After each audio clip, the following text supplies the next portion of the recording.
Greetings, fellow armchair Imagineers. Blue Dragon 5 here. And Rohith. In honor of Black History Month, we'd like to showcase the great black contributions to the pop cultural landscape as we know it. This year, we thought we'd celebrate the milestones, heroes, and artistry depicting the black experience. So, without further delay, let's explore the history of Carl Weathers on Black History Heroes. So, ladies and gentlemen, this month we lost Carl Weathers.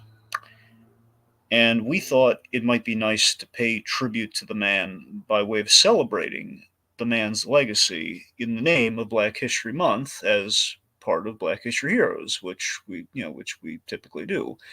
In the past, we contemplated doing something on Carl Weathers, but it was during like a Star Wars themed version of Black History Heroes, and we were going to talk about Grief Karga. But this is only after like one season of Mando, so we didn't have a whole lot to really dig into at that point. And basically, for this, much like we did for Chadwick Boseman, we felt it appropriate to really talk about the man, his life, his career, because Carl Weathers was not just a real character of a man in terms of like just a fun guy, just a man who very much like the screen loved him. But I think to many, he was a hero to many, that spanned generations. So I think it'd be appropriate to kind of talk about a lot of the roles and the impact those roles had on us and kind of the public, and also hey, how it relates to kind of like his impact on kind of Black history from the kind of the pop cultural landscape, and so on and so forth. So we're gonna kind of again kind of do this a little bit like we do with Bozeman. So that's essentially what we're doing here, folks. We're gonna pay tribute to the man and the importance of his legacy and what he leaves behind, and really because we're gonna miss him. Okay, we have some comments. Um, yeah, so Code Geass Anime Fan says, "Hi, the thumbnail's very fitting. I thought that scene. I thought that scene from Happy Gilmore when I thought of that scene from Happy Gilmore when I heard the sad news. Like his character, I hope that he's resting peacefully in the afterlife. Maybe teaching some people how to mambo." Little Blue says, "May the force be with Carl Weathers. Of course, may the force be with him." So Rohit, how do you feel about Carl Weathers and this like your reaction to the passing and everything? I mean, he passed away at 76, and while not being necessarily young in as It's an too individual, soon. it's always too soon for, especially for someone that's had such an eclectic career as an actor, being in various different genres, in films, appearing in TV, especially in streaming services. Like, this man's career ran kind of the gamut of the entertainment industry in terms of sort of the evolutions, the things that have been popular both in film and TV. And I think for what Carl Weathers did as a performer, as an actor, he always, in his performances and in the roles he chose, he never was pigeonholed or put into sort of the stereotypes and caricatures that unfortunately abounded for certain black actors.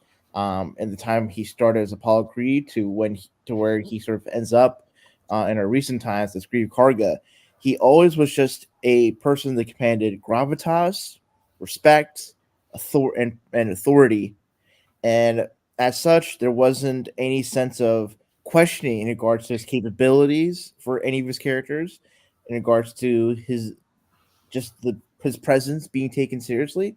It was always assumed that he was as capable, if not more so, than really any other person they shared the screen with. I think for performances like Apollo Creed, for his role in Predator, his role as Action Jackson, this was an individual that, for the most part, had the ability to really make a presence in a film or TV show with the Mandalorian and make himself stand out in a way that reinforced his overall sense of dignity, sense of strength, sense of presence. And and I think that's such a unique thing to for an actor, especially a black actor, to have started in film in the mid to late 70s, and now to have such a storied career where he's done drama, he's done action, he's done sports, he's done science fiction, he's even done comedies with his work on Arrested Development, being the acting coach or sort of a caricature of himself to Tobias Funke. The man had a level of range, he had a level of respect among his peers and colleagues in the industry. And I think for his passing, I hope for people who grew up with his work or was exposed to his recent material that they take opportunity to recognize how lucky and how privileged we are as an audience to see Carl Weathers perform not as a you know buffoon or a fool, but to perform as a man of great character and great integrity that was just persistent throughout genre, throughout tone, throughout setting. And I hope for those that feel that are close to him that our thoughts and wishes are to them, and our hearts go out to sort of the legacy of Carl Weathers, and may such a legacy be persistent till then times. Yes. Yeah, I think my introduction to Carl Weathers was, was probably, I think like the rest of us is probably Rocky, but I mean, I think when I really kind of started to recognize the man outside of just like, like Apollo Creed, it was Happy Gilmore, like, oh my God, it's him. He can play more than one role, how about that? Um, and I think when I look at Carl Weathers' legacy, and I think the interesting thing as we go through his work is there really is an arc to where he starts to where he ends up, and I think it's really fascinating just kind of seeing him start. Like he's always been Carl Weathers' his career, at least for the most part, unless there's something one notable exception we'll get to with Action Jackson. With the exception of that, he's been supporting pretty much all through his career. Yes, but I think even in a supporting role, he still is able to put so much personality, so much Yeah, charm the that man epitomizes like the importance of the supporting role, and it's like he let the man like exuded the man sweated and exuded credibility.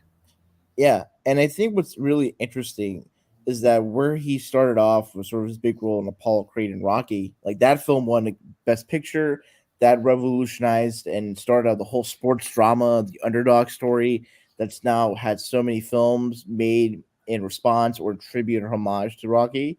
Mhm. And then he ends up in The Mandalorian, and that's one of the biggest, not the biggest streaming show in the past few years.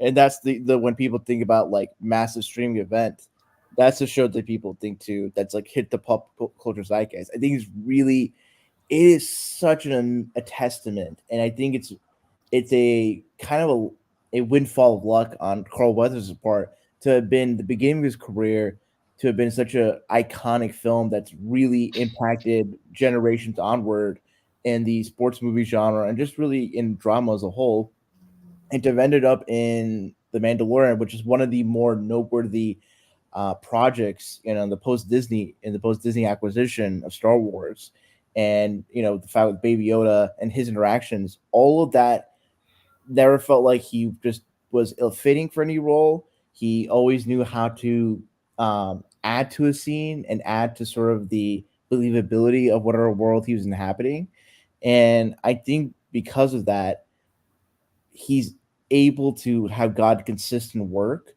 and to consistently just do well in each part because he's able to understand what each project is about, and he understands what his contributions are to said project. And I think that's something that really should is a testament to Carl Weathers' talents as an actor and his capabilities of really understanding the assignment he's given and excelling with flying colors. Right. Okay. Code Geass, we're gonna save some of those comments when we get to Happy Gilmore. That believe me, we're absolutely gonna bring those up. But I want to roll things back here to see kind of how we get Carl Weathers and just kind of like how we kind of get the ball rolling with him. So essentially, Carl Weathers, he's a kid from New Orleans. Always athletic, played many sports, did many athletic things. He was in great shape, which kind of led him to. I think he's playing like football since high school to college to eventually professionally, which is the interesting thing. He was a linebacker. It was his big. You going from college to professional, doing it until '74, and that he kind of went into acting while he was playing football a little bit. I don't know if it was like pure like an income thing or not, but it was like he did like some bit parts and then eventually guest spots on things like Good Times, Kung Fu, and Starsky and Hutch. Mm-hmm. And and then that brings us to Rocky. So this is like a huge again. This is the huge big splash that Carl Weathers makes here. Potential. I mean, depending who he asks, this is probably the biggest role of his career. Oh, most definitely. I think when people think of sort of how Carl Weathers really made the impact on, Made him a household name. yeah, I mean, right here in our thumbnail, we have kind of dead center almost is like him with the iconic American flag shorts. Yeah. Like just when he came onto the screen, you instantly knew he was someone that was always going to make an impression on the audience. What's really interesting is how he got the role. I don't know if you've heard the story, but in case you haven't, in case anyone else hasn't, it's really funny. So all the roles for Rocky, they essentially they fell into place. Everyone it was kind of destined for those roles, just kind of rolled in. They were I don't know if it was necessarily everyone was the first pick, but essentially during like the development process, it all kind of clicked. But the one role that really eluded them, the toughest role of the cast, was Apollo Creed. And one night, Carl Weathers, again, like the somewhat, again, the guy going from TV to film, and I don't know how many other film roles he probably auditioned for or such, but because he did a little bit of black exploitation back in the days. That was the other thing. He got a little bit. I don't know if his bit parts or like maybe just the henchman, or if he was like or well, not henchman, God, but I don't know. The muscle. The muscle. That's one thing. Like just kind of the muscle or the extra or what have you in black exploitation. That's probably the most film work that he really did up to that point. Like in that 2 year window from '74 to '76, with at least the realm of rock, and maybe a year less in the production cycle. Regardless. So the challenge is Apollo Creed. You have Carl Weathers coming in. It's like 10 o'clock at night or something, and he comes in to read, and he's cocky. He's fun. Like he's reading with the writer Stallone, who we know very much is Rocky as well. And basically, Carl Weathers, he's reading with him, and he kind of has like that great cocky kind of attitude about, I do better with a real actor who's playing Rocky. He's being all playful and everything. So they tell him, well, he is. Stallone is the guy you're reading with. And that's what got him the part. Like Stallone says, he's the guy. Like that's the attitude we want for Apollo Creed. Like yes. Plus he's an athlete. He's fit. He can do the fight stuff. It all just kind of worked. They needed someone athletic and someone who could could talk a big game. Like someone who could embody kind of the Muhammad Ali kind of vibe to Apollo Creed. Mm-hmm. And I think the fascinating thing with him is that you know, he's the antagonist, but he's not a villain. I think has to be a great deal of likability for this character, and I think that they absolutely found that in what he brought to Carl Weathers. What Carl Weathers brought to Apollo Creed. Yeah, that's something that a lot of people don't really get. Like, I think when people are trying to make sports dramas nowadays, or they have sort of Rocky be the template, but a lot of people don't really seem to have adapted or taken into consideration is that you have sort of the underdog and you have sort of the antagonist who's like the more established athlete. And but for Carl Weathers as Apollo Creed, like he had attitude, he had charisma, he can definitely really light up the screen. But he was never a bully. He was never someone that belittled anyone. Like he was confident and certain of himself, and never had to put down other people to show that confidence. And that I think made the fight between those two at the end of the first movie, and then just throughout his time in the Rocky franchise, it made it so interesting because it's just more of a respected and esteemed rival that um, that had to adjust and realize, oh, this guy is the real deal. Even if he's not the most established, the most perfect, stylistically, he had a lot of hard integrity, Rocky specifically. And I think Carl Weathers is able to portray that like spectrum of being this like hot shot, like, oh, I'm gonna like knock this guy out and get my payday. To in the course of like the third and fourth movie, he's in a mentor role and a confidant to Rocky. and that arc, that sort of journey for Apollo Creed to go on, that was believably rendered through Carl Weathers' performance, and I think it's testament to his ability as an actor and his dynamic with Sylvester Stallone's Rocky, and that's always such a part that people appreciate when go doing like a marathon or rewatch the Rocky film series.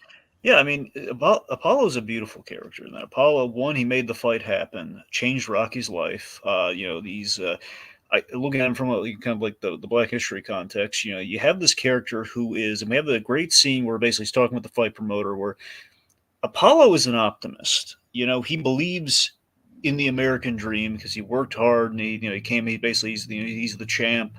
He's he loves flaunting this. It's basically what if Muhammad Ali were a little more strategic and a little less a little less firing from the hips with the ego. Sometimes I'm saying there's an ego there which we're capturing, but it's like we established that Apollo is no dummy. He is serving his ego and he is serving his own self-interest. He's not doing this entirely like he's using Rocky purely as a career move. He's using like he only picked him because he likes the Italian stallion, the whole land of opportunity thing, the whole the parallels the parallels there. So there's something really interesting about him where the whole like Theatrical, that's it's yeah, like sensational, yeah. it's very American of you. The Apollo, it's not American, it's smart. Like that line just kind of summarizes that character right there, you know. Hmm. And Carl Weathers, he always said for any role, particularly, I mean, he mentioned it even going to Mando, even towards the end, he really believed in this character philosophy. Carl Weathers loves flaws on a character. That's his in. That's how he gets in. That's how he did his magic. Okay, he found the flaws in these characters. With Apollo, again, hubris was very much kind of a thing. When you look at Apollo Creed, you look back on things. I think the fascinating thing he brought to the character retroactively, again, I think as he kind of went forward with the character, when you kind of look back on Rocky, is that when we check in with Apollo at the start of all this, he's in Rocky 3 mode. He's essential. Sorry, what I mean by that is like he's the Rocky character, kind of like riding high at the top of the world, all the fancy duds, and he's very much, he's the champ. So very much what Rocky goes through in 3 is where he was introduced to Apollo at. So Rocky kind of became Apollo, and I wonder if on some level that's what Apollo kind of like. That's why Apollo, kind of reaches out, or why Apollo. I guess more so like why Apollo mentors him the way that he does, I because think he it's sees himself in that yeah, moment. it's also kind of an interesting kind of reversal of roles Yeah. because because at the beginning of the first movie, it's like he's the established like Muhammad Ali Hmm. proxy, and Rocky Balboa is kind of the Italian stallion, the Great White Hope. And then for the Rocky threes, the dynamic shift where you have the underdog, quote unquote, the new challenger, Mr. T, being a black guy himself, You have Clubber and Lang. yeah, Clubber Lang, um, make sort of a challenge to Rocky, and Rocky kind of has to like find his footing again. I think the moment that really stood out to me, in Rocky three is like when Apollo's talking to Rocky, and it's like, hey, I know you lost. I know the death of your manager really messed you up, but when, but you weren't hungry. When I was fighting you, you had the eye of the tiger. It Hmm. keeps repeating that line, and I think like Rocker three has like the most like male bonding slash homoerotic scene Oh, where come on. Don't no, take it. I'm saying I say it in a loving way, but like in a genuine way, for both Rocky and for Apollo, and going through that training montage and sort of the feeling of sort of a brotherhood, especially with He someone. was there at his lowest moment. Yeah, absolutely, and that's such a meaningful relationship that has such a tragic punctuation in Rocky Four, I mean, and he became Mickey. That's the really great thing about Apollo's arc, is it's not just becoming a mentor. It's like he's literally filling the void of this very important figure in Rocky's life, and it came from the most unexpected of places. His rival, his once rival, is kind of not even like aggressive rival. His once his opponent has yeah. always had like this huge impact on the trajectory of Rocky's life. He's kind of taken responsibility for. I mean, I set you on this path. I'm going to right that ship. I'm going to make sure. I'm going to make you the champ that beat me. Mhm. And Rocky too. Everyone always jumps. Obviously, we all jump to Rocky 3 for a good reason. But Rocky too. Apollo. He's hungry in that movie. He wants that rematch. Mm-hmm. That he's giving his all for that, and you get to see some insecurity in Apollo, which I'm sure Carl Weathers loved to play. Just the idea that again, like when he's like yelling at him after the fight, that's the ego and the promoter in him. But I think on some level, as we see, it's that he was caught off guard. He wants to go up against them knowing what he's capable of. So he feels in some senses like maybe sucker punch, but by his own ego. So again, he brought that upon himself, but he wants like the fair shake, which a lot of people look at Rocky. He's like, why are we doing the same fight over again? Well, again, there are other factors at play. The context of the fighting is different. Yeah. The first movie, it's like, oh, he's wanting to put on a performance and really puff his ego, and the second one, it's like it's a real fight. It's a real fight because then for Apollo, it's like, oh, this guy has something of it. And I remember there's like a scene where it's like, I beat the guy, but I didn't really beat him.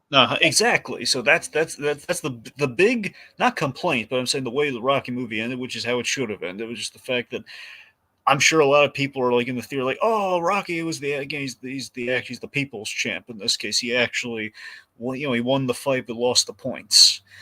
Mm-hmm. In that sense, it's that like I'm sure there's a lot of discontent that was kind of calling that out. Through Apollo. Apollo essentially was the audience member. They're like, yeah, I mean, I won, but I didn't win, and everyone knows it. Everyone who saw that first movie knows it. Yeah. Anyway, Rohith, you still there? Yeah, I'm still there. Yeah. I just want to make sure. Okay. So yeah, Rocky 4. A lot of pride on Apollo to prove that he still has it. He's representing America, which again we have very big in the whole kind of America versus the whole Cold War theme of Rocky 4. Yeah. But I think the downfall of Apollo is really interesting. Is that I'd like to think that he fought for the wrong reasons, and that's what ultimately was his downfall. Like again, it was a bit of like the hubris thing in Apollo, which has always been kind of his kryptonite. Mm-hmm. I think that's ultimately the whole like don't throw the towel in thing. Again, it's kind of like the ego of I have to win. I have to be able to do this. I have to basically represent the the red, white, and blue shorts that I'm wearing here. I have to be like the best. He died as he lived. Like you're right. Yes, he did die as he lived. Yeah. And of course, everyone was just entirely shocked. Oh my God, they killed Apollo. They killed one of those lovable characters in this franchise. Yeah. What's fascinating about Apollo's death to me when I look at it. I never really thought of it until getting ready for this and the whole Black History Heroes. It all was like there are some vague John Henry parallels to how he died giving his all. It feels like because they very much they play Drago like is he part machine or not because he's very engineered to be. I'm not saying he's not actually a robot or anything, but we very much show this guy's like he's almost inhuman. So it's like kind of the Arnold Schwarzenegger Terminator thing, which is kind of ironic considering Carl Weathers acted against Arnold Schwarzenegger Predator, and I think also, man, I think with the funeral scene and that movie being so as haunting and somber of a moment, I guess for people who rewatch this movie in light of Carl Weathers passing, that scene's going to play on such a different meaning altogether.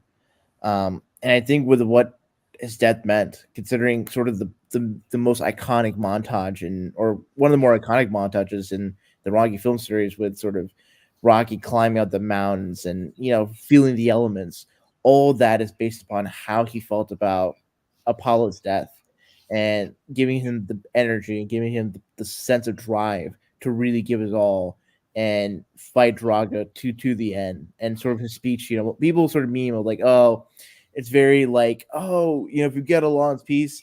But I think if you look at sort of the arc of Rocky and Apollo's relationship, the charisma, the sort of, as you mentioned, Dragon, the American optimism, I think with his passing and what he had to go through and winning the fight in that speech, it's him honoring like really Apollo's legacy and his beliefs, his sense of purpose. And I think with what he went through, his impact is still felt in that franchise, especially with the Creed films. And I think if you didn't have Carl Weathers really being such a standout character in those 4 Rocky movies, I don't think that that franchise would have worked the way it would have, and you wouldn't have sort of the continuation of that franchise with the Creed films. And so for Carl Weathers, him being having only very little acting experience, coming in just having a very strong athletic core and having some sense of charisma to really sell this character, and to do that for 4 movies, that's really that's not something that many actors do. Or And they get a whole trilogy inspired by his character. yeah, no, and the thing is, like other actors, like for a lot of other quote franchises, in the 70s and 80s, even the 90s, it's like, oh, the actor like will probably be able to do 1, 2, or 3 movies, and then maybe they move on to maybe they move on for the franchise. Another actor's put in for that character. That character dies off screen. Yeah, like sort of the politics of like Hollywood franchise making. But for this guy, he had a beginning and end, and throughout the journey, he was never made smaller than Rocky. He was always made an equal. And if anything, you can argue maybe a bit of a co-lead or someone that could share as equal billing with Rocky, like Rocky Balboa and Apollo Creed, especially in the third and fourth movie. So I think for this character, obviously the writing, played a part. For Carl Weathers, I felt probably really loved and appreciated this character, what that character meant to him as a performer, and what that character possibly meant for just Black Americans that grew up watching the Rocky films, especially if they're from the Philly area. Yeah, it's kind of funny you mentioned that. So yeah, Carl Weathers. Apparently, I don't know how true this is, but I mean, I kind of buy it, but I don't know how serious this was. But um, Carl Weathers, he when they did Balboa, did the sixth Rocky movie, he wanted, like he wanted to come back, and like Stallone said, well, you're dead. How can you come back? And he just kept digging his heels, and he wanted to come back, and Stallone said, no, it doesn't make any sense, and he refused to let him use like the likeness essentially, which is why they had to kind of obscure like Apollo in the little video game, not the video game scene, but you know what I mean, like the little Simulation. the simulation thing. So they had to kind of cheat a little bit when they did that. But Mhm. so over the years they patched things up, and that's why we had like that really awesome moment where you'll notice we did it sparingly though when we had like Apollo Creed, like the brief flashback to the first Rocky movie when he was in the ring when Creed's down, he gets up. Yeah. So, but the other thing too, I mean, it's to show how good an actor Carl Weathers was, also physically, because the man later on when he directed, he got really good at doing directing stunts in action. When he does his big death scene, that's him actually falling and not catching himself. And when he goes down, he starts twitching. The actual medical doctors that were there, that ran over to him thinking, "Oh God, that blow might have actually connected." I'm sure they were worried because Dolph Lundgren actually severely hurt Sylvester Stallone on the making of that movie. Yeah. No, I when you saw him on screen, like Carl Weathers was like, "Oh, this guy can really put the hurt in someone," and I'm not surprised that kind of occurred, for in sort of the real life. Carl Weathers, like him being in that good of a shape and be able to really sell a dramatic performance. Very few actors, for sports movies, you'll have ideally actors for the main role be sort of the best actors for that part, but to have a guy who's the support, who's sort of the antagonist, and eventually kind of like rival slash like confidant to the main guy, and him being as good of an actor as if not better than the main guy, that's really something. That's not really as like, I think with what Carl Weathers provide in those movies, you don't really get to see that in other sports movies or even really other franchises where an actor can come in as a side guy, as a side character, and really be as iconic and memorable as sort of the main character, the protagonist. I mean, another thing to mention too before we move on to the other works of Weathers. I mean, think about just like the important stuff that we covered because of what he kind of allowed with what he kind of gave way to with Apollo Creed's character. We get the Creed trilogy. In the Creed trilogy, we just kind of many facets. Each movie does kind of address an interesting little kind of facet of the black experience. Like we have like Adonis. You have Donnie growing up without a father because of the death of Apollo, Mm-hmm. and he's living in the shadow of him. So there's a lot of that. Again, we kind of it's a tribute to Apollo Creed, but it's done in this very grounded context of a kid living in the shadow of his father, who he grew up without. And then we have the sequel, which is he's kind of getting revenge for the death of a father. So it's a very personal kind of like battle for Donnie. And then we have just kind of like the whole like kind of a found family loyalty thing with the story of the third Creed, which admittedly lesser of the three, but still not a bad movie. Personally, not to get into it, I think the second one's the weakest of the three. Really, of the three, you like three more than two? Yes, the way it's directed, the way like I'm It's well directed. I have no compunction there. I'm just saying. I and think then like Jonathan Majors, and I'm speaking in regards to his acting performances. I do not condone what he's done in opposite states of the legal system. His performance as Damien is just like iconic, and he plays such a good foil in contrast to Michael B. Jordan. If anything, like he steals the movie from Michael B. Jordan. okay. And their arc, the sort of the emotional catharsis that that Creed has to go through with his character, recognize his past and all that stuff, I think is really interesting. And whereas for the second movie, I just felt like Rocky in the second Creed movie just didn't feel like he was adding much to it. And I feel like with sort of the cancer plot, I think he's like, okay, maybe they should just kind of kill off Rocky, And Yeah, in hindsight, that probably they probably should have considered that in hindsight, just given the fact that he's not going to appear in any more really. So well, I just think there was really much there for Rocky as a character in the second movie, which is crazy to me because it's like you would feel like he had some investment, but it's really Creed kind of having to get an emotional catharsis for the death of his father, and it's really Drago, his son, having to go through their issues. yeah, It was like Rocky's not really a part of that movie. that's fair. Well, either way, it's the fact that we were able to broach topics like that within the Creed films. Yeah, I'm just saying I like that we were kind of able to do that because of what we had with Apollo Creed in the first place. Mm-hmm. Okay, so Predator. So we have, I believe, Dylan was Carl Weathers' character in Predator, right? Yes. Yes, Dylan. Basically, so I don't have a lot of familiar with Predators. You can probably imagine. Again, I have kind of a weird constitution thing with certain things, but I don't know. I never got into. I was more RoboCop than I was Predator. I just never got into it. Regardless, basically it's like live action GI. It's like basically we build a live action GI Joe battalion. To be picked off by the title character. It's essentially what Predator is in terms of our casting and all the the muscly tough guys that we have in that film. It's so fascinating that we going to cast Carl Weathers in kind of a GI Joe role, and years later, you know, he will literally turn into a GI Joe archetype. Yeah. What was So there's a YouTuber, a video essayist named by the name Patrick Jones who covers films, and he brought up the Predator movie being such a great example of this idea in certain films or certain stories of quote unquote the genre shift, the gear shift, or more specifically the genre shift, where one movie starts out in a particular genre, certain tropes and conventions, and then halfway through there's a switch, a particular story beat that leads to the movie being of a different genre, a different tone altogether.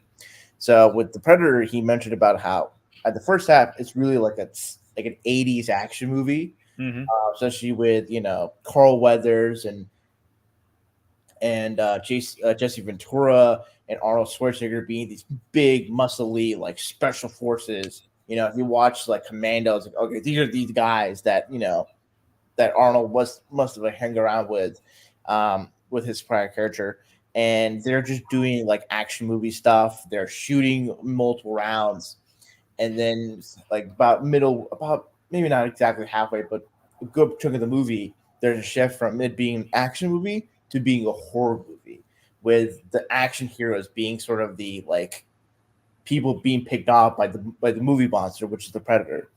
And I think for Carl Weathers' character in Predator, he was very believable in both the context of the movie when it was just a traditional action movie, and then the context where it was a horror movie. Especially the most memorable part of it is like him, shooting at the Predator, and the Predator kind of lays in and shooting, and he just loses his arm, and it's just bleeding out. As A like lot of dismemberment throughout Weathers' career. yeah, yeah. Always the same arm too. I think probably the most memorable part of Predator that's now been memed to death is the when Carl Weathers and Arnold Schwarzenegger see each other for the first time. It's like, Hmm. Dylan, you son of a bitch, and you do The iconic meeting. yeah, and then now that still has been memed to be just like two different or two specific groups of persons to that have learn agreement about something, and that's kind of a really kind of a funny thing. And I always wonder if Carl Weathers ever was brought up that particular meme, either him or Arnold Schwarzenegger, because that's just such a you never know when making a film or just something of art what is kind of taken out from said thing and then recontextualized to mean such a variety of different things. But it's kind of ironic too, because the arm that does like the greeting is the arm that gets shot off by the predator. Oh, really? Oh man, that's a good catch. I mean, I'm pretty sure I'm just doing like the telemetry in my head here. Like, wait, okay, so he's walking to him that way. It's the right arm, and the right arm's it's right. Yeah, it's the right arm. Okay. There you go. Yeah. Mm-hmm. I wonder if there's maybe some symbolism there, like again, if you want to, over analyze like the whole predator thing of like that's again for doing like the whole like the throwing people off the scent, the whole machismo sort of like the GI Joe like tough guy greeting and then like okay we're just gonna cut the legs out or I guess the arms out from under that movie. We're just gonna like Yeah. yep, that's the start of it. We killed off Dylan. We started with the arm. Yeah. No. And I think with the way he went out, like he didn't go out being kind of like a victim. He just went out as a badass. I mean, that's the thing. I mean, overall, it's like we're giving what Weathers is doing here is he's giving the tough guy personality and style. Mm-hmm.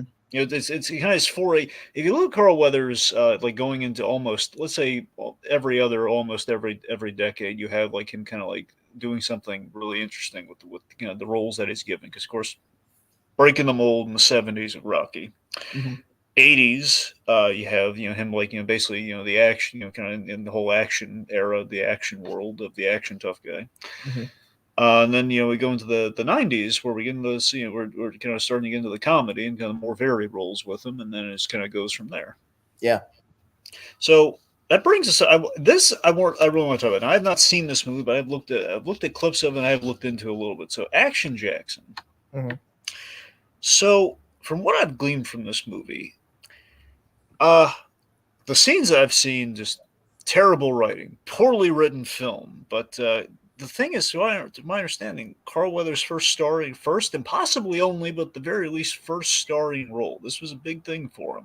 He put his all into it. From what I've heard from the clips that I've seen, I feel sad because a part of me wonders if this may have like scared him off lead roles, or because the critics are really harsh on this movie. Ebert gave like a 1 out of 4 stars or what have you, and he's like really, and I think Ebert, like if I recall, he really bitingly said like Carl Weathers isn't cut out for leading roles. It's like that that would hurt my feelings. I think if I were Carl Weathers and I read that, and I wonder if maybe that either not just to say that one comment, but I wonder if the whole experience and the reception and everything may have either scared him personally off lead roles, or maybe damaged like the opportunity for him to get lead roles. And I think that puts him maybe in like a darkest hour of the soul thing, where it's like the realization of like, well, maybe I stick with supporting and just kind of like that's what I'm good at. That's what I can really bring my all to, and that's kind of like that's what he leaned into, and it kind of evolved. Like, what are the interesting ways I can do supporting?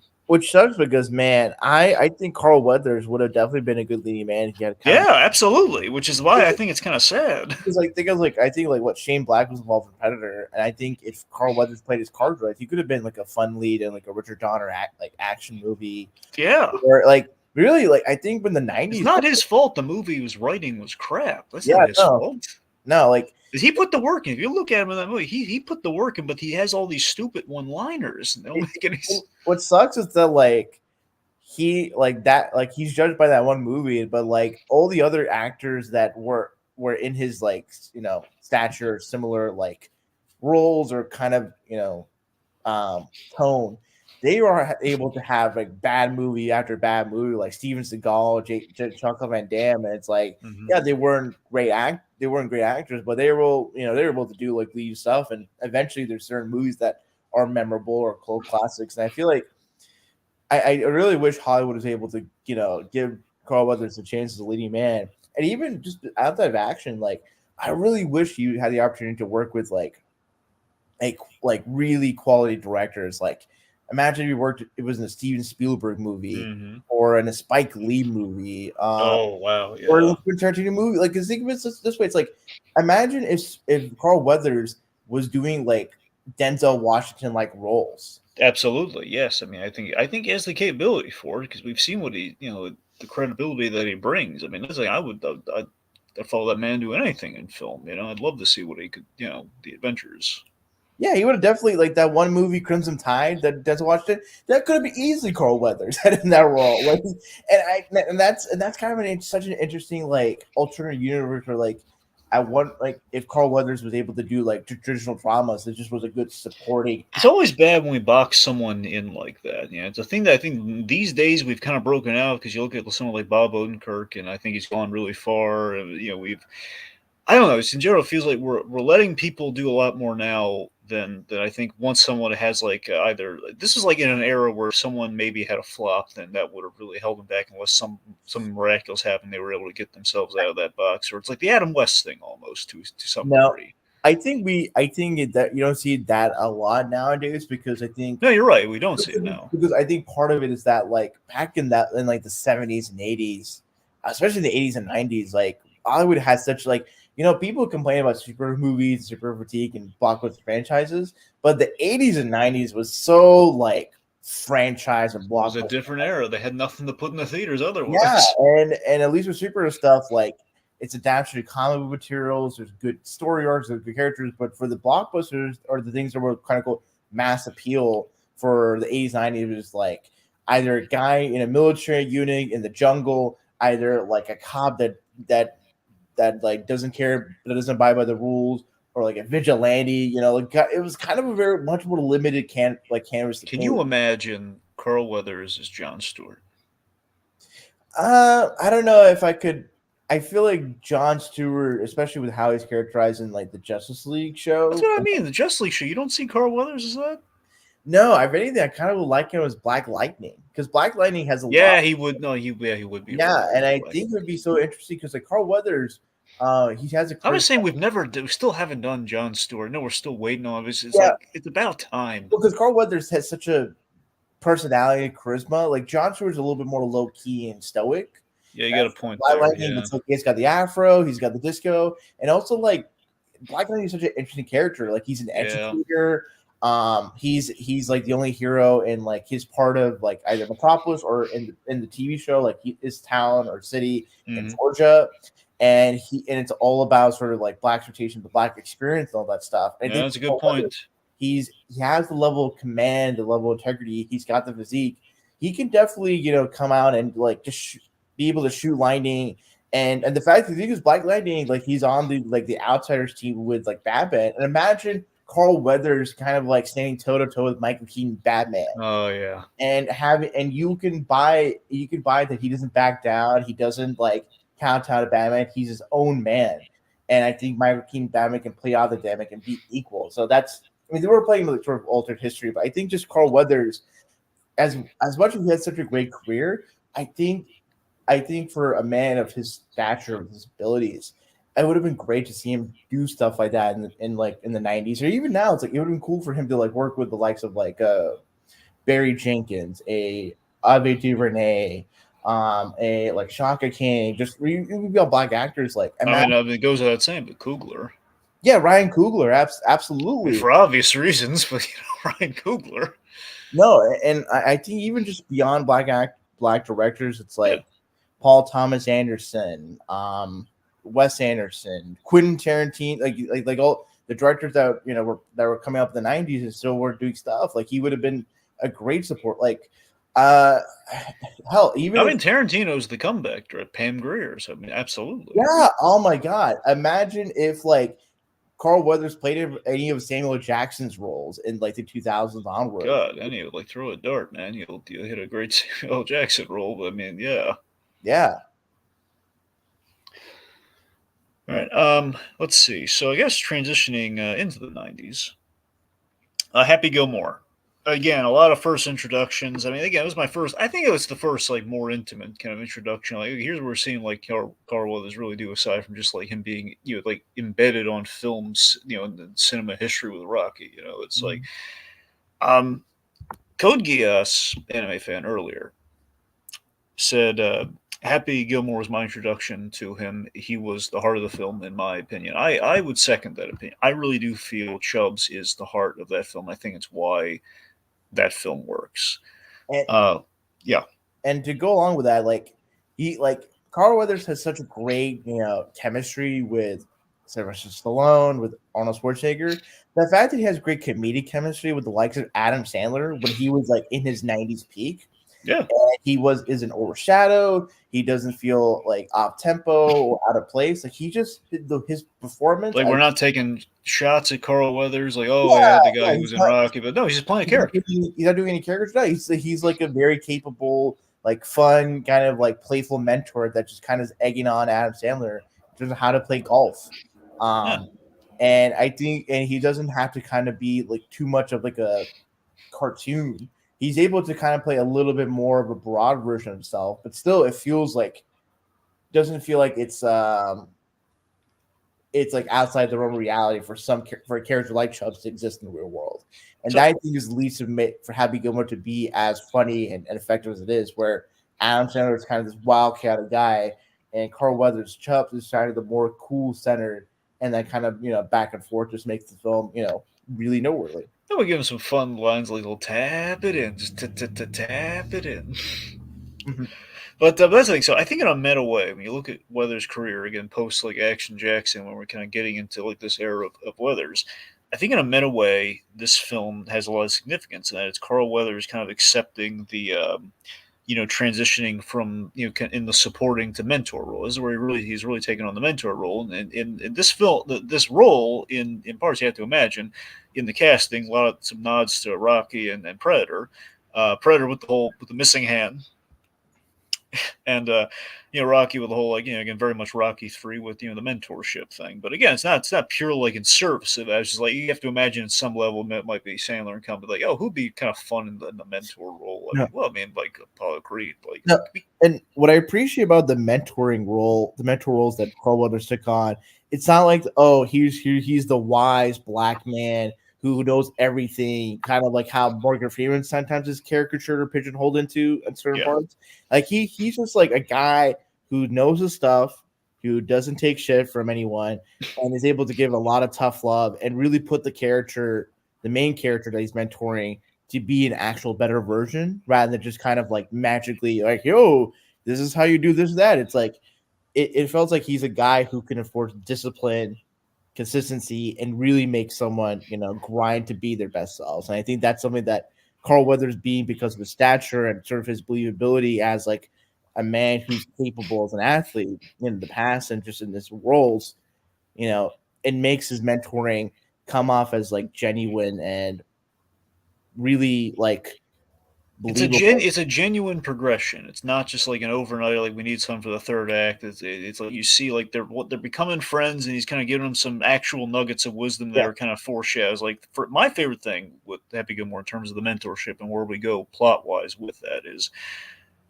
he sees from the get go he's kind of resigned himself. I used to be great, but I can't play anymore because I lost the hand. I'm gonna basically read a magazine while I'm teaching somebody like to like on their help their swing when they're playing golf. But he sees this young guy with tremendous potential for like the long game, but a short game needs a lot of work. And they go to the putt. They play putt putt. They kind of get like I love that. Mhm. And, he's basically teaching him to kind of rein in his temper, and that brings about the best. I think the best aspect of the movie, which has a wonderful payoff, which I think now after his passing has great resonance. Where he has like the Zen kind of has like the Zen thing of, but he delivers it so nice like you need your happy place because he realizes, hey, Happy Gilmore, like your happy place, which is Mhm. it's already just a cute delivery there. But the idea that okay, if he's getting stressed out or things aren't going well in the game, we'll just kind of go like the whimsical like kind of like essentially golf course area with like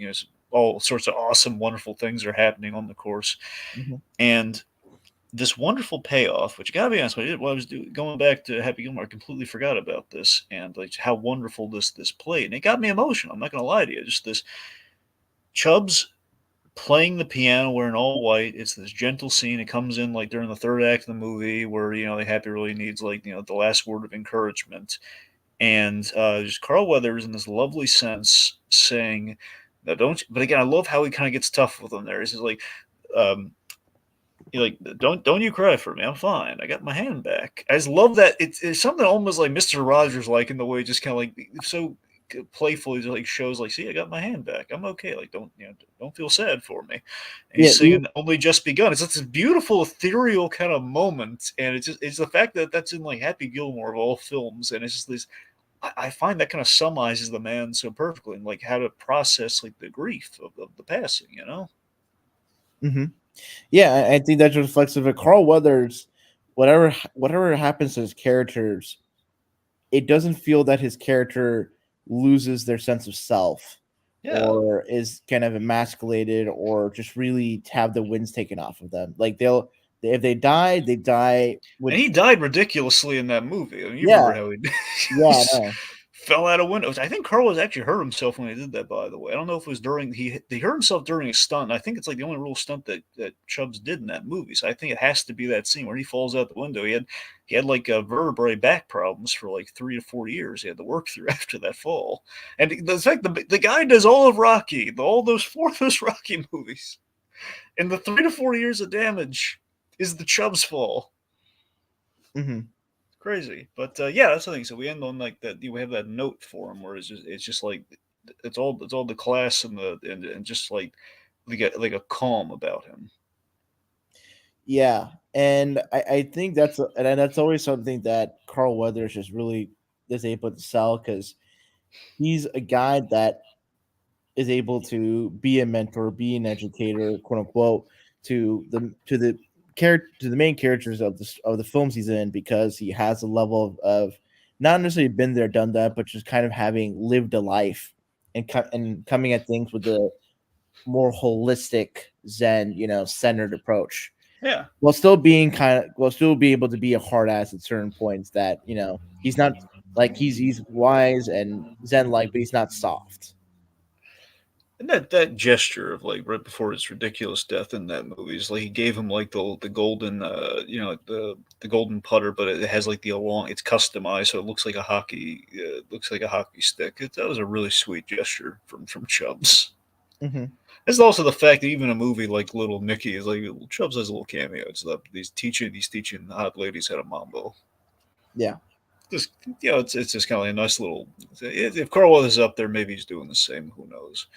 Um, so Combat Carl, I got lot of lot of enjoyment for. I Combat Carl was so delightful. It was so delightful to see Carl Weathers as the Toy Story's version of the GI Joe.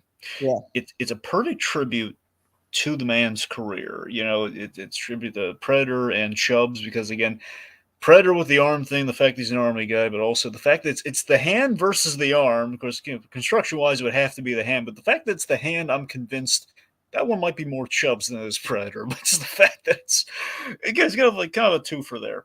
hmm Yeah. Um, What I appreciate about Carl Weathers when he gets to do the more comedic roles is that he's able to just kind of play a very heightened version of a typical Carl Weathers character. yeah, So, which is kind of the fun of it. And I think what helps to make those performances even more enjoyable, it's not that he's not being quote unquote tongue in cheek in a way that certain actors, when they play heightened versions of themselves, kind of do. They're just playing it sort of quote unquote straight, but are just exaggerating one or two qualities to make them really like uh to really for great comedic effect. And then I think it's especially evident with like his work on Arrested Development. yeah, heightened as it is, I do love that at the core. I love that. Of course, again, you can look at this very surface level. Okay, Carl Weathers has grandkids, and they loved like any normal child. They love Toy Story, so why wouldn't he want to be involved with a Pixar film or Pixar project? Because he started with Toy Story of Terror, and then that led to with a little cameo in Toy Story 4. But Toy Story of Terror, directed, by the way, just shout him out because he's been given kind of a crap handle. Angus MacLane. Again, McLean, presumably that's like, this is a kid who like grew up with those action movies and grew up, like, he got a lot of respect for Carl Weathers. And he feels, we need combat Carl. It's fact, I think it's like Angus McLean, kind of like the bills come and due. It's him, like, we're paying the debt of, like, what, Carl has been there for us. Let's put him in this. Let's give him this really swell role. Mm-hmm. But what I'm getting at is that while we have like the fun heightened stuff, it's just the fact that what it achieves so directly is, okay, Jessie, this character we like, is alone. She's in a scary situation. She needs a friend, and lo and behold, that friend is Carl Weathers. It is, I'm glad it was Combat Carl. All the characters could have been, and the fact that we took like this bit gag from the first Toy Story, the fact we couldn't say G.I. Joe, so we came up with like a random name, and years later we pay it off. Like, okay, so in the line of Combat Carls, we probably have like we have the new Combat Carl, like the refurbished, and it's Carl Weathers, and it's perfect. Like, had they thought of it then versus just like we just need an immediate fill in for G.I. Joe, they would have done that. Oh, yeah. And it's just the fact that when Carl Weathers is delivering the performance, like, when he gets into like they're in the glass case, and if I only could have seen Billy one last time, and he just plays that so sincerely. Just the fact that it's a stolen toy who misses his kid. And he also gets the double role of playing Combat Carl and Combat Carl Jr. It's just wonderful. I just think it's wonderful in any way. Also, I really love the so in the if anyone has the DVD, or I guess you can look it up on YouTube, it's there as well. But like on the DVD of Toy Story of Terror, and it might be on Disney Plus as well, like in the supplemental features section, they had all these fake commercials. Pixar did these fake commercials for the special. So if you were watching it at home, you would be able to like just have like during the commercial breaks that are built into the special, you would actually have like a fake toy commercial for the toys that are featured in the original toys that are featured in the special. One of them is a Combat Carl commercial, which is like in 2D, and it's this. I love this so much. I just love the whole, the the old school GI Joe PSA of wisdom here, which we homage so perfectly. The whole like do no harm, cough in the arm. Thanks, Combat Carl. Stay in school. It's. Mm-hmm. It just hit it so perfectly, and it probably saved some people during the pandemic for all we know. I don't know. I mean, I'd be lying if I said every time I cough in the arm, I'm thinking of Combat Carl. Oh, yeah. But that's the thing, is he also had that great mantra too, like Combat Carl never gives up. Combat Carl finds a way. I don't know. It's just a lot of. It was funny. It had like, I think there was like a genuine sincerity buried there underneath it all, and I think it's just a really well thought out character, and I think it's just it's amusing, it's funny, it's a tribute to the man. I love everything about Combat Carl. I'm just gushing about him, mind you, but still, it's a wonderful character. So that brings us to really the last time we primarily saw Carl Weathers, Mandalorian, as Grief Karga. Mm-hmm. So loved that he was cast in this, just from like the first trailer or whenever it was kind of revealed that Carl Weathers is in this, and I heard that he played it like John Huston and like Orson Welles, in terms of like kind of like this character who's holding all the cards, holding all the chips essentially, and there's very much like a carefree nature to him there. Yeah, he was certainly like, whenever he came on the screen and just acted against the Mando and Grogu, just he had like a very like maybe not theatrical, but very larger than life personality to him, and I think that kind of made him sit out, in the sense that, like, for this like bounty hunter who's going on these missions, you had this kind of like guild master who has kind of, as typical of Carl Weathers, a sense of personality and a sense of charm that, like, even though he's kind of an antagonistic towards Mando, with what Grogu did for him, he's able to kind of turn a new leaf. And when you see him in the second and third season, he's very much like someone who's wanting to take care of Navarro, the people there. And for Grief Karga, the way he comes off in season 2 and 3, it's very much, it's kind of like a really kind uncle that's capable of kicking ass when he can. But I especially love sort of how he interacts with Grogu. It's very much kind of reminds me of how like It is very warm and fuzzy, you know. yeah, and I think, but especially like the fact that for like for Carl Weathers, he's kind of acting against like a puppet, and the fact that he's able to like convincingly be this kind of like fun like you can imagine him as like an uncle holding like a newborn or whatnot, and it all being believable and not kind of like cheap or just like or kind of like, oh, you're just acting against a prop. Like it felt to me that for Carl Weathers, he's able to sell both being kind of this like antagonistic, charming criminal to being someone that was, for the most part, a kind, caring, but capable caretaker of a people in season 2 or 3. But yeah, I love that there was from the get go. There's we're using like the likability of Carl Weathers, but there was still like the question of loyalty, where he likes Mando because he's the top earner. That doesn't necessarily it doesn't necessarily like guarantee favoritism. It's just like or like they actually like him, and because again he does he lucks out in getting shot at the end of that for in the third episode. Which by the way, Carl originally that was he was supposed to die in that episode. The plan was like Carl Weathers would be in there for 2 episodes, and also he'd have like alien makeup on. They had this realization like one, we can't. This is kind of this funny story where they walked in there and they said like. Dave Filoni's like, Carl, we can't cover your face. He's like, I figured as much. Just like this, the wonderful braggadocio of like, yeah, I figured as much. You know what? Wow, so it was kind of like he almost start he kind it's kind of like a Jesse Pinkman situation. Little bit, yeah. Yeah. So they realize, yeah, we can't cover him alien makeup, and they're like testing everything, and they just realize, like, no, we can't cover this beautiful man's face in makeup. Mhm. Anyway, but again, they liked him so much, like, no, we have to bring him back. We can't simply kill him off in this role. He's too darn likable, and exactly like Jesse Pinkman.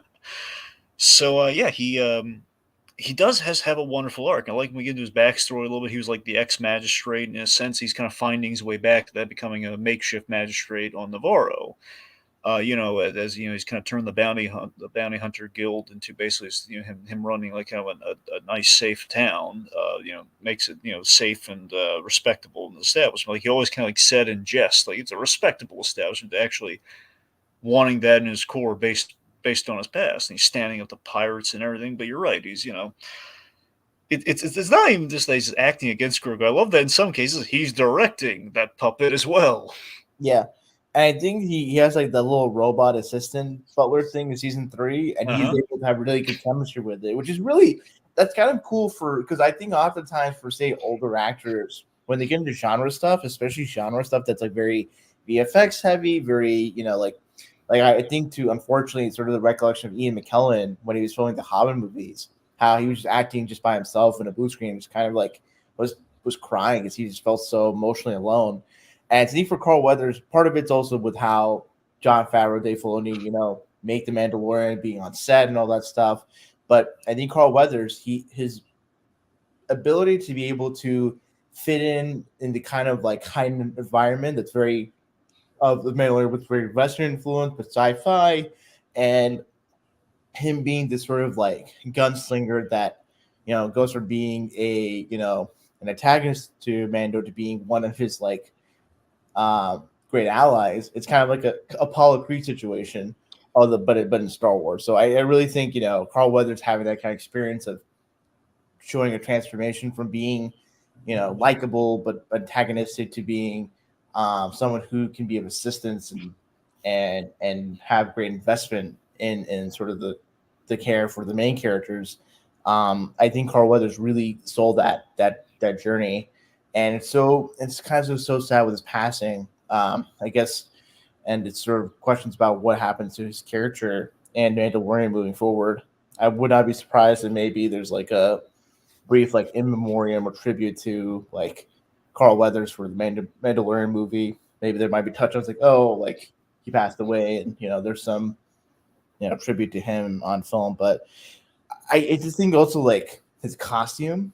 I think the way Carl Weathers like filled out that costume, it really looks cool. Like he in terms like Star Wars isn't real. Like there's always a whole fashion sense. I mean, there's a little bit of like some shades of Lando's in terms of like Lando had style to him. So does so does Grief Karga.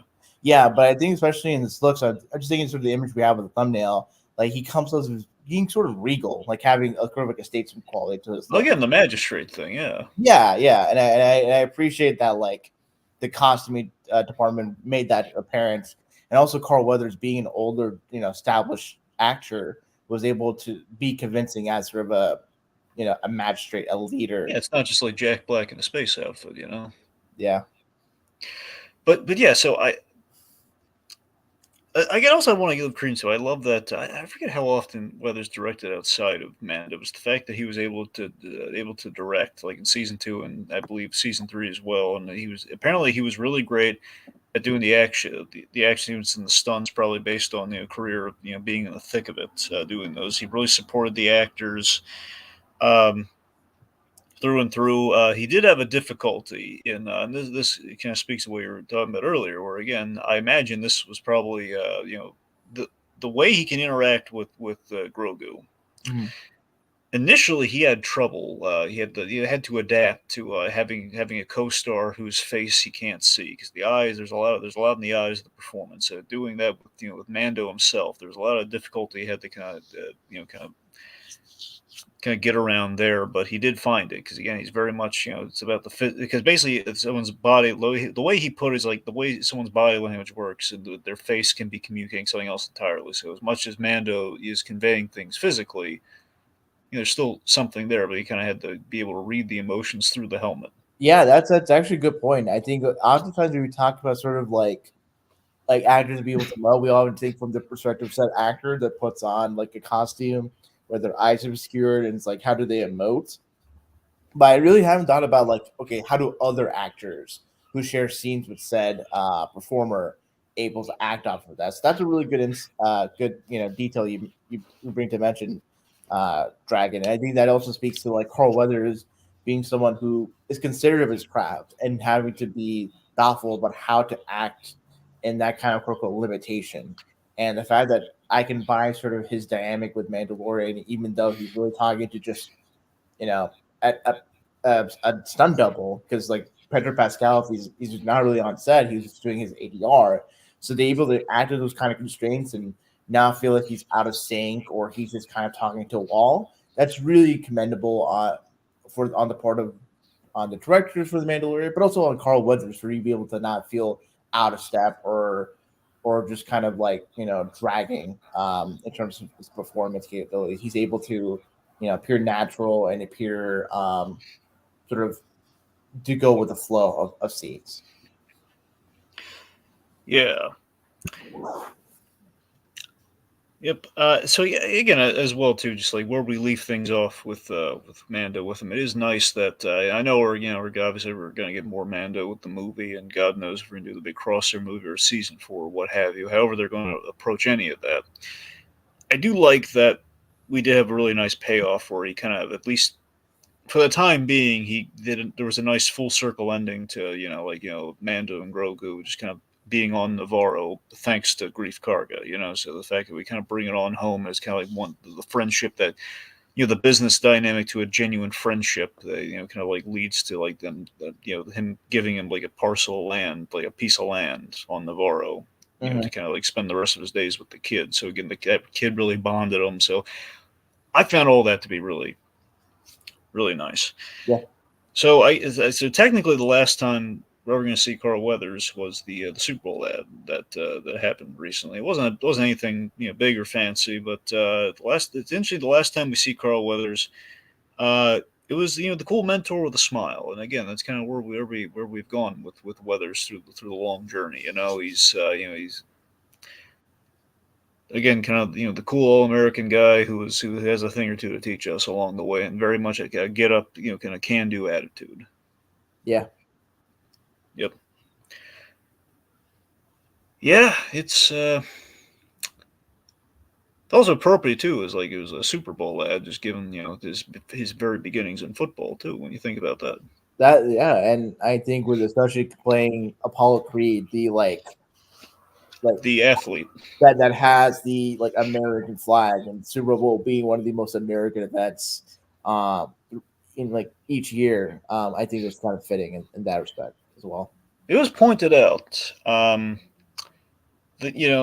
at the end of that ad, what they did is they kept because there was a lot of talk if they were going to like cut Carl Weathers out at the very end of it, because I mean I guess it's technically a cuttable kind of cameo, but out of respect. But what they did is they added this little like tribute, like little thanks Carl at the end, which apparently airtime is like this ridiculously expensive thing with all these Super Bowl ads, where Yeah, however much airtime you have, it's like I think it's like seven. I don't know if it's like 7 million a second or if it's 7 million every 2 seconds or not. But so it's the literally the number of seconds they have the thanks Carl. That's something they're adding to what they've already spent on that ad. So that goes to show you this giving credence to Carl was making sure he gets his due and at no small price. yeah, Oh, 7 million for 30 seconds. Oh wow, God. So, I mean, that's at least. I mean, honestly, it's 7 to 14 million right there. yeah. No, So it's yeah, yeah, it wasn't cheap, and but I think the money was worth well spent to feature absolutely. a storied actor. So Yeah. All right, I'm going to shout out some comments, and I guess we should probably round it off. Okay. Let's see. Okay, so here's Code Geass Anime Fan says for those that have seen the popular Disney cartoon Star vs. the Force of Evil, Carl Weathers had a recurring role as Omnitraxis Prime. yeah. Omnitraxis Prime. Hmm. Yeah, I had heard he'd done other voice work, not an extensive amount of voice work, but he had done some voice roles, and yeah, it does not surprise me. Let's see. Cookie Gas Anime Fan then goes on to say, I desperately hope that we don't try to recreate Carl Weathers with CGI like they did for Peter Cushing for Rogue One. Yeah, I'm pretty sure they're not going to be doing that anytime, especially with the whole AI things going on right now. I don't think they would do that. But regardless, to what Rohit was bringing up earlier, I think we'll probably see is like a little like a statue or a wing or something if we do like on Navarro, if we just mention that. I mean, they go about it one of two. They go about it one of three ways. One, we just acknowledge the death, and we have like a little placard or something to acknowledge that Grief Karga's gone, and we're bummed out about it. But it's kind of a thing of life, and then we move on with our story. Or we, and it's possible. I don't know. I think it'd be kind of cool. I don't know if it would be if you like a story thing with it, where okay, Grief Karga was killed by a pirate, and Mando seeks revenge as like the cold open of the movie. It's a way to go. I don't think they're gonna, I don't think you're gonna do that. But if you want to just actually fold it into the stories like a plot point. Then the other thing too is like we just don't acknowledge him. We just have Mando and Grogu like on an adventure. But if they're on Navarro and they start there, you kind of have to address Garga. So I think what would be cool is that maybe they would have maybe sort of the beginning of the movies like they like Mando hears that like Grief Karga has passed away in his sleep, and maybe Mando being close to Grief Karga, like Grief Karga has his will. It's like Mando's the one to bury him, and maybe Mando gets to do his Mandalorian traditions for the burial for Grief Karga. I love that idea so much. I really think they should do that. Mm-hmm. Because that would be something special. That would be like the ultimate tribute to the man. That would be like like something duty bound. Grief Karga did a lot of good. Did a lot of good for him. He put the whole. He gives him the bounty. The Grief Karga is the reason we find Baby Yoda. Yeah, and also I think it would be very much in Jin's character because he's so um entrenched in his traditions, the Mandalore and the Mandalorian code, that him being able to do a Mandalorian tradition for a non-Mandalorian like Reeve, that's probably the highest honor or sense of like love and appreciation for another human being without him saying anything I to think so. Yeah, that's a great idea, Red. them. All right. Well, I guess before we run things out, I want to thank everyone for joining us. I know you didn't have to, but I appreciate you did. Code Geass Anime Fan, Little Blue, and Jacob run the show for us. So, Rohit, anything you want to say in kind of parting here? All in all, Carl Weathers had the privilege as a performer to play a wide variety of roles in a wide variety of genres, tones, and settings. And we as the audience are blessed in return for having to witness all that, both in film and TV, in live action and animation. And all that and though that I recommend for people who are maybe not as firmly entrenched or familiar with Carl Weathers' material to take the time over the next few weeks or few months to really get a sense for how story of a career he had as a performer and really take stock with what we unfortunately have lost in his passing. So all in all, rest in peace to Carl Weathers. Yep. Folks, Carl Weathers made an impact, and we can only be so lucky in our lives if we do leave even like an eighth of an impact that Carl Weathers had. You know, the man again, the man like defined like what a supporting character can do, but the man just brought life to these roles.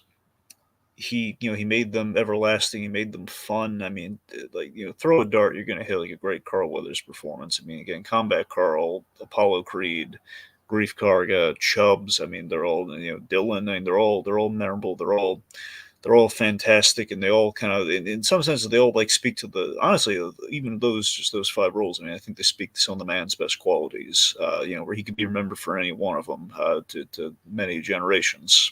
Mhm. Honestly, I was looking at them. I was trying to. Yeah, I mean, well, if you want to be all technical with like Mandalorian, you could say it's like maybe like a little removed from Toy Story by Toy Story time.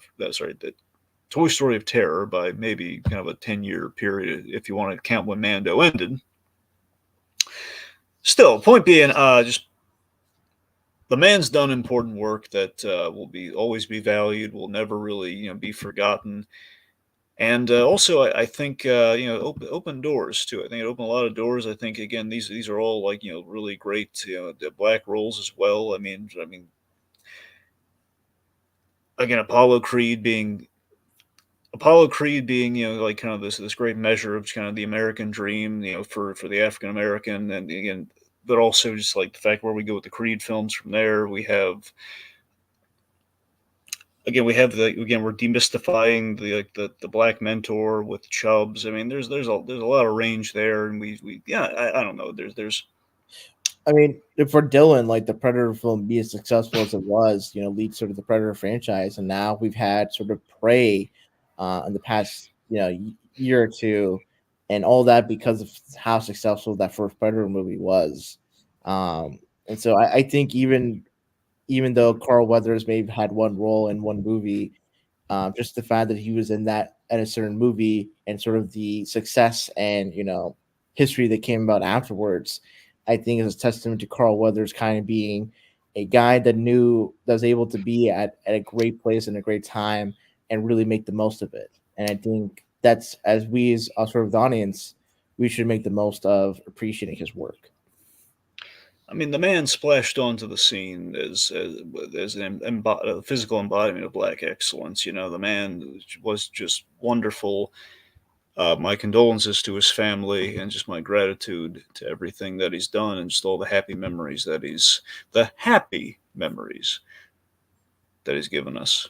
Thanks for everything, Carl, and I'm going to bring it to a close. Well, I'm going to shout out again, a little blue here, saying, I'm sure Carl Weathers will want the Mandalorian movies to happen. Without him, indeed, R.I.P. Carl Weathers. All right, well, that's all for now, folks. Until next time, when we further educate ourselves and learn the world's not simply black or white, but brimming with color as well as character. On the next installment of Black History Heroes. Combat Carl never gives up.